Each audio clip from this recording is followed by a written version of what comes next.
We now welcome our esteemed guest of honor for the day, Mr. Kuldeep Goyal, Executive Director, Radius Infratel. I would request Sir to kindly come up on the dais. Mr. Kuldeep Goyal has a vast experience of 37 years in the telecom sector in various capacities in the DOT, BSNL, MTNL, and TCIL. He was a chairperson and managing director of BSNL for 3 years. He has been a member of CDOT and CII. Sir is an engineering graduate from IIT Roorkee. He has completed the Global Advanced Management Program from the Indian School of Business, Hyderabad, and Kellogg School of Management, USA. Mr. Goyal has been a key speaker in various international forums like FTTH Council, WiMAX Forum, and GSM Association, to name a few. Sir has recently joined Radius Infratel Private Limited, the pioneer of shared FTTH solutions in India.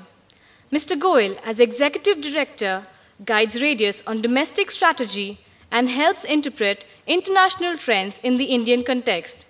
We welcome you, sir, to Communique 11.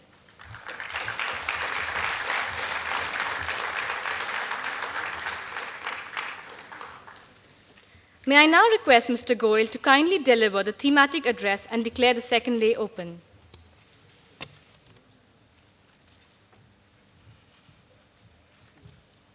So this is the pointer. Okay. So this is the point, and this for the previous line, this for the advanced line. Thank you.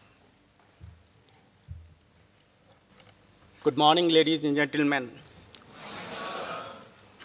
At the outset, I would like to thank SITM for giving me this opportunity to be here today, this lovely campus. In fact, I was planning to be here earlier as CMD BSNL. I was once or twice requested but could not make it. And today when I came, I really thought that I missed it at that time. But anyway, I corrected it today.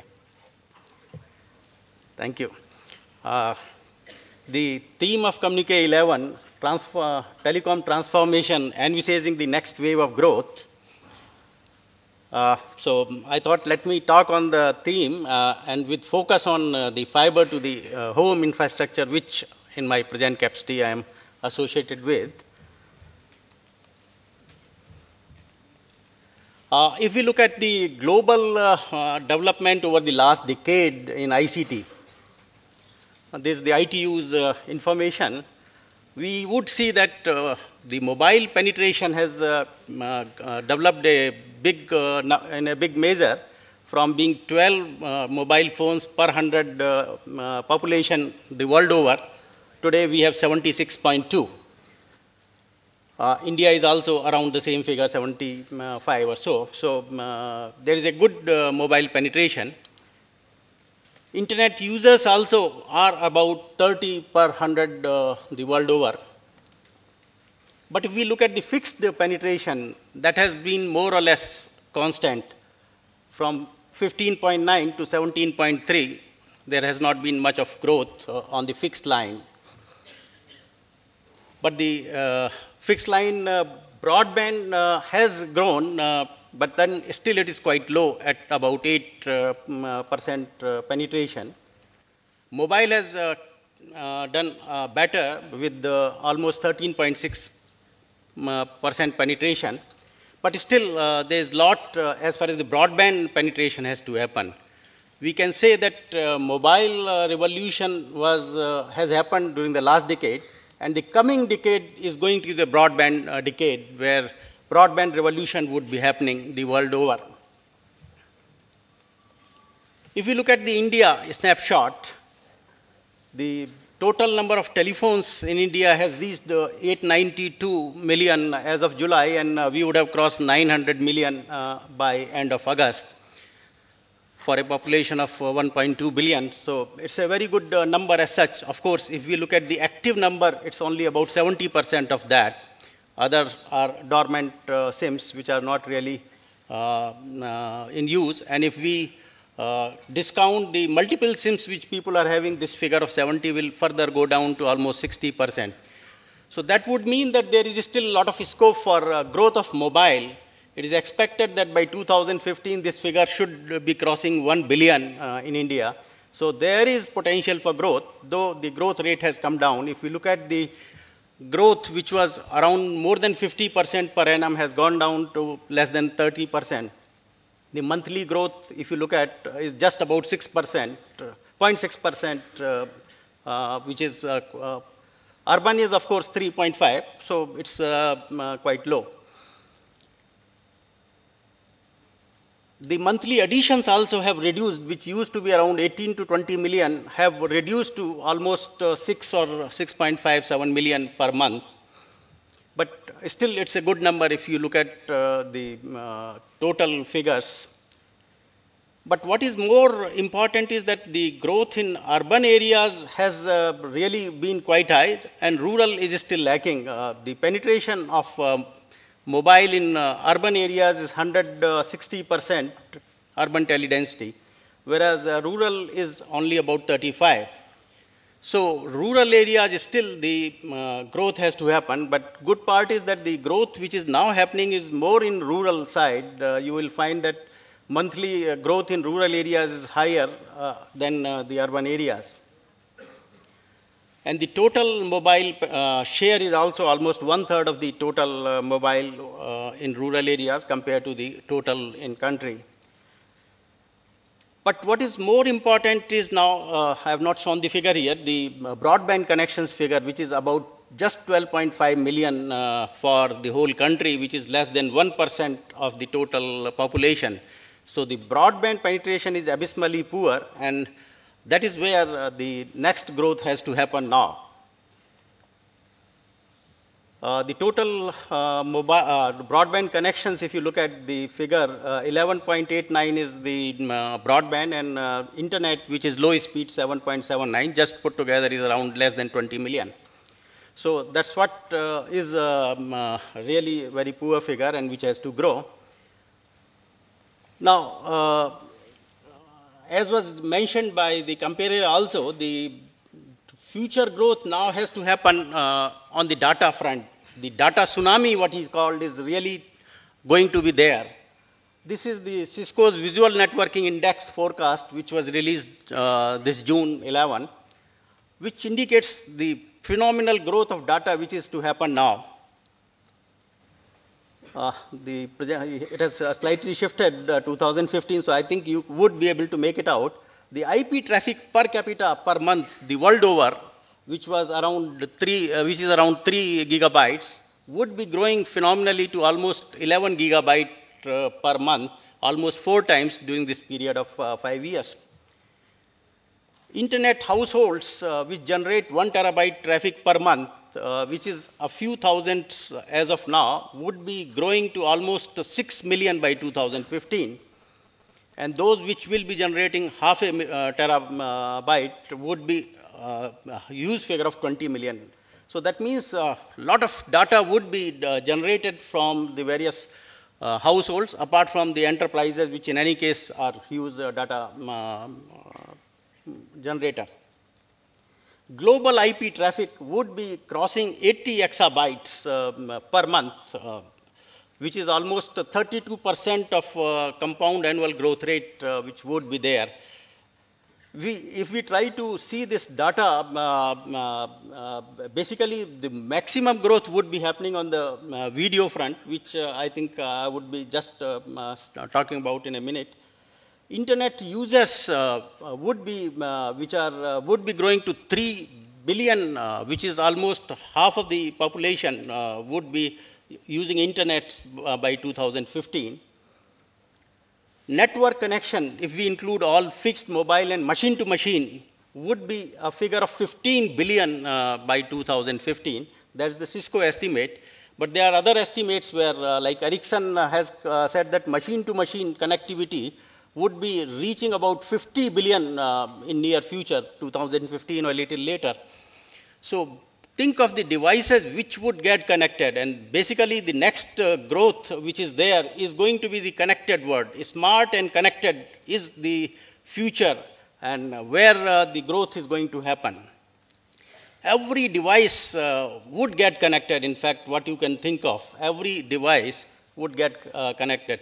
In fact, there are places where, like a river, where even river level, water temperature, they are thousands of sensors connected in the river itself, which are all connected, and you can monitor everything. So not only the home gadgets and things which we use like car or wherever, they will get connected, but even the infrastructure and whatever we can conceive of will all get connected, which you can monitor and analyze and really benefit from that data. Internet video traffic per month would be about 3 trillion minutes.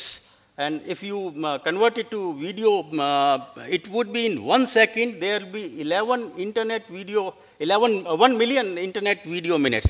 Every second on the internet, there will be video traffic of 1 million minutes.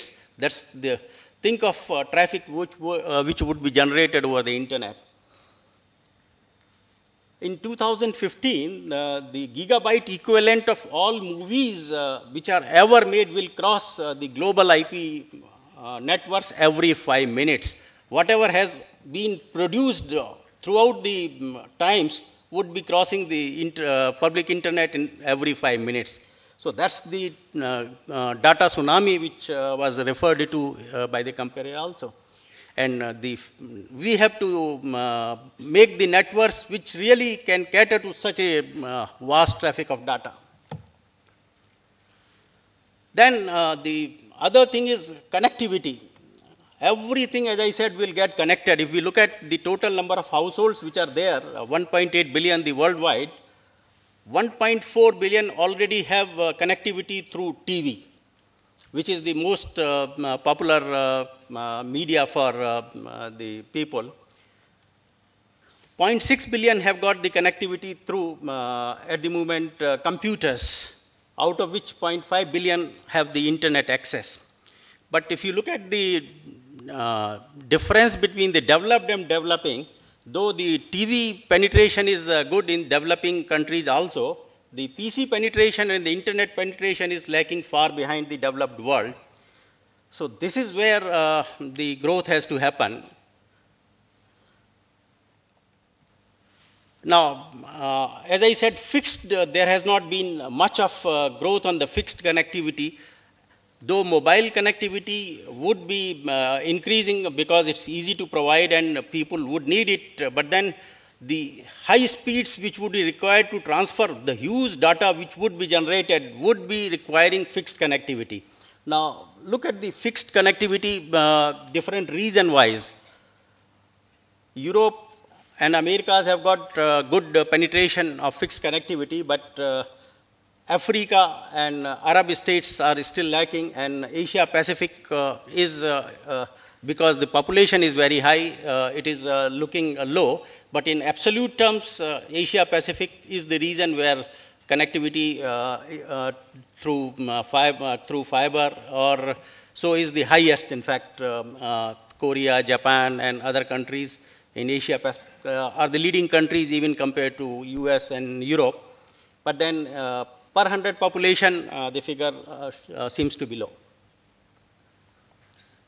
Now, if we look at for catering to such a high speed, there would be systems on various technologies, mobile, the new generations are coming, 4G technologies, but then the high speeds which would be required would be catered to only by fiber, and even the mobile would be requiring fiber in the backbone. But in the access, fiber would be required for the high-speed connectivity, whether it is a residential segment or for the enterprise. Now, if we look at the fiber deployment which is there in Asia-Pac region, at the moment there are about 50 million odd connections out of 96 million connections on the fiber worldwide. 50 million plus are in the Asia-Pac. And out of that, 25% are either fiber to the building or fiber to the home. DSL continues to be the predominant technology, and cable modem is another contributing 6%. But this fiber to the building and home is growing at a very fast rate, as you would see in the next slide here. Though the DSL connectivity would continue to be almost at the same percent with just about 5% growth for cable modem, the FTTH or B would be leading with 26% compound annual growth rate for the coming period of next 4 to 5 years. And it is estimated that 129 million FTTH or B connections should be there in Asia Pac region by 2014. The technology, of course, would be, all technologies would be providing these services. Basically, all the content would be on multi-screens, whether it is either on your laptop, desktop, on your TV, on your mobile. But then the access would be depending upon the type of connectivity which is there, either in best effort or near real time, or mission critical, which would require a very high connectivity with the fiber to be provided. Various technologies, of course, on the wireline ADSL, then FTTH, on mobile GSM, HSPA, WiMAX, Wi-Fi, and BWA, all those access would be available.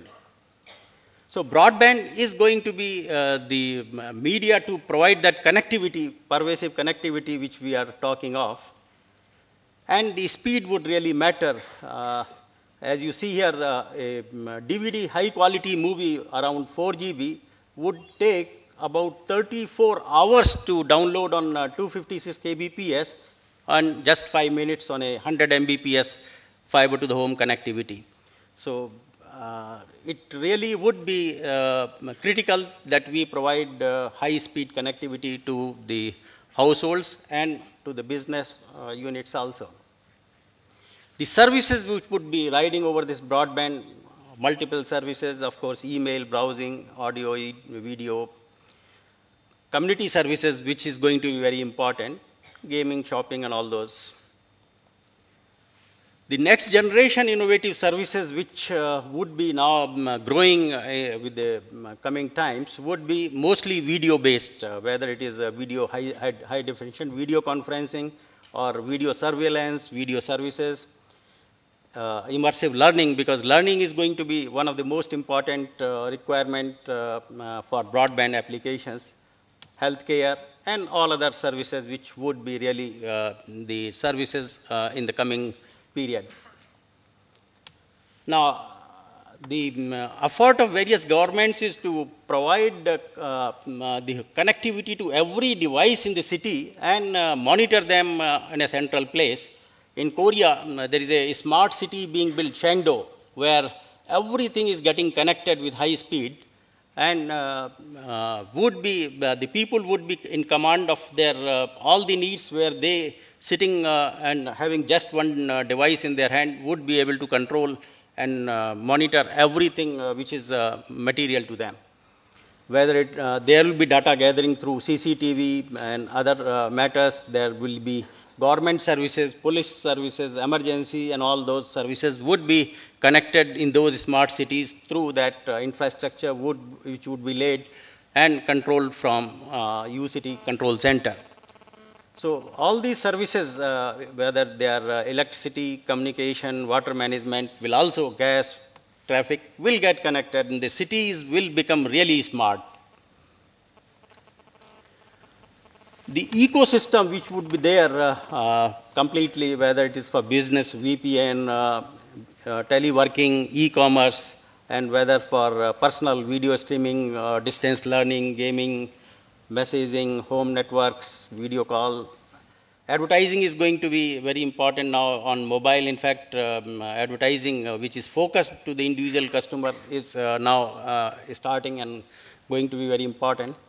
Community services is the most important, in fact, public safety, emergency, traffic control, and all those tourism, e-citizen portal, where everything would be available for the citizens to monitor. So there will not be any information lacking where they will not be able to monitor their life and take action which is required.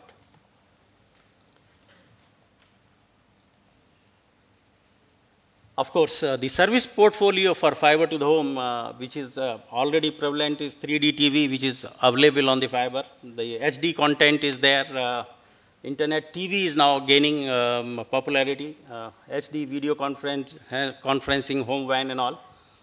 The applications which are growing is surveillance, then home appliance connectivity, where every home appliance will get connected and you can operate them from wherever you are, before reaching home, you can start AC and all those things. Wi-Fi enabled devices. The emerging applications are infrastructure, then other software, software as a service or storage as a service. All those are cloud services which are now emerging. And the services which are envisaged by the government to be provided using the broadband infrastructure, e-health, e-education, e-security, e-government and all. In fact, the Indian government has also decided that there will be a network, a national broadband network, which is already approved by Union Cabinet, where 250,000 gram panchayats are being connected on the fiber. And in next 2 to 3 years, that connectivity would be available, and using that connectivity, all the government services would be delivered. Whether anybody wants to see his land records, wants to get a license, wants to get any services from government, they would be able to do that, and education and health services would be provided using that infrastructure. So that's an ambitious plan which has already been drawn by government. In fact, in addition, already there are plans where all the universities, 400 universities and more than 20,000 colleges are being connected over the NK and National Knowledge Network, which is there, where already I think 2/3 of the universities have been connected with 1 gigabit connectivity, and almost half of the schools have been connected on that. There is a Ministry of Health project where this connectivity is happening over broadband. So all that services are being now provided using the broadband infrastructure. Now the ecosystem for this broadband connectivity, especially using fiber to the home, there would be a passive network which will have to be rolled out. The fiber infrastructure will have to be rolled, on which the active equipment, OLT and ONTs, will be provided by the infrastructure providers, over which would be the content providers who will be providing the services. Now, this is a huge capital intensive network, because laying down a optical fiber connectivity to each home would cost 20,000, 25,000 rupees at least per home. Now, if that infrastructure is duplicated by different service providers, that's going to be huge capex, like it has happened in mobile. 14 operators setting up towers. It not only spoils the skyline, and radiation hazards also happen.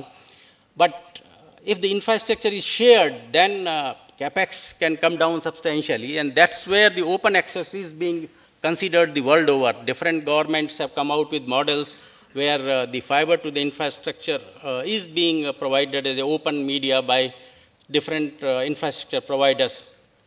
The NKN, the project of Singapore, or Australian government's national broadband plan are all steps in that direction, where government is putting a huge money, like Australian government putting $38 billion for rolling out that broadband network in Australia, over which service providers can provide the services. And if the same infrastructure is shared by the multiple service providers, it reduces the capex and opex to a great extent. So that's the model which various governments are following, and it helps every ecosystem player, whether it is consumer, because consumer will have then choice. If there is a different service providers lay infrastructure, then mostly there will be one company or two company providing infrastructure in a particular complex. The consumer will not have much choice. But if it is a shared infrastructure where any service provider can provide the service, consumer will have that choice, and the competition will bring down the prices also. So that would be the benefit to consumers. To service providers, of course, it reduces their capex requirement, and they can reach the customer fast, because then they will not have to lay down the infrastructure, but can use the infrastructure laid by the infrastructure providers. For public authorities, again, it's an advantage because they don't have to spend that money themselves, and they can provide access to the general public and create a competitive environment. And for infra providers, of course, maximum asset utilization will happen. So the open access is going to be a model which needs to be followed the world over. Many governments have already started, and hopefully that should be in India also. New telecom policy should address that, we hope. The deployment model for fiber could be either fiber to the node or fiber to the building or fiber to the home or business. Different models are there depending upon the speed requirement and the capex which can be incurred. And this infrastructure will have to be smart, where multiple service providers can provide the service. It has to be future-proof, where the bandwidth requirement as it grows over the time should be possible. Today, if a customer needs 20 meg, tomorrow 100 meg, and day after, or maybe next year 1 gig, it should be possible to provide over the same infrastructure. And it has to be cost efficient. So that's the smart infrastructure which is being laid in many countries, where connectivity would be provided and all devices would get connected. The open access model is basically where instead of a single service provider, the end user gets services from different service providers.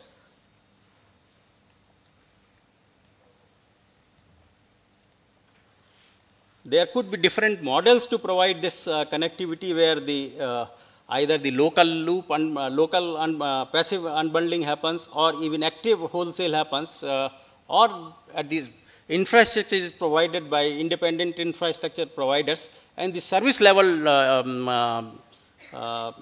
is given to various service providers. So complete service and flexibility would be available.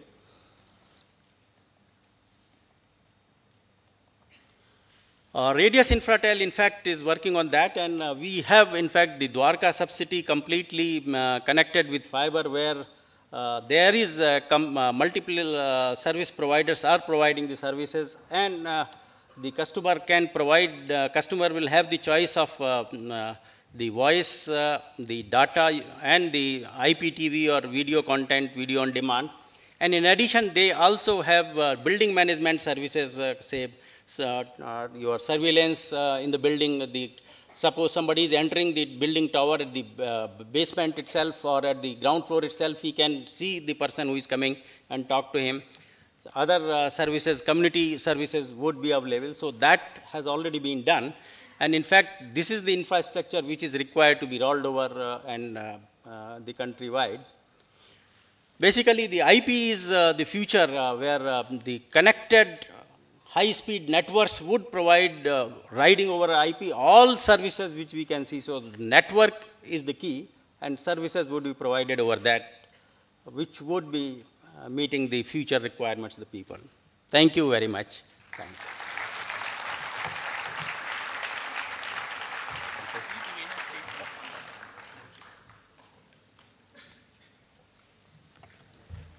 Thank you, sir. Your views on the broadband growth path, connectivity, services, and the business models thereof have provided us the perfect thematic beginning to the second day of Communique 11. Sir, we are proud to have you here at SITM today. Thank you. I now invite my colleague to felicitate sir with a memento as a token of our gratitude.